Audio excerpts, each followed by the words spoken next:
превозот нас ни представува голем, значи ни представува проблем, затоа што да се стигне до пчеларникот, значи, како што знаеме, цените се двојно повисоки и трошокот е многу поголем. И затоа самата цена која сега се промовира е нешто повисока. Ние настојуваме сепак да таа не биде така драстично, да може купувачот да биде достапна до купувачот, но сепак основните трошкови мора да бидат покриени.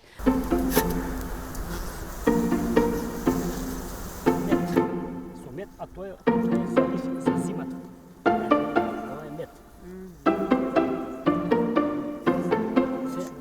Ова е лего, што треба да се испили, а не капе да биде.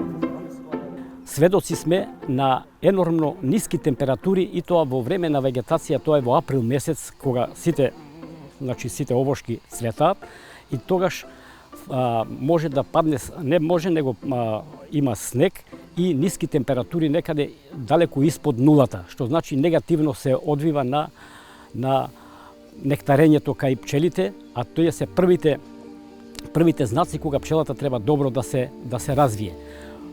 После тоа, климатските промени негативно влијаат и во летниот период, во подоснешниот период, бидејќи температурите се повеќе зголемени и континуирано се над 35 до 40 степени.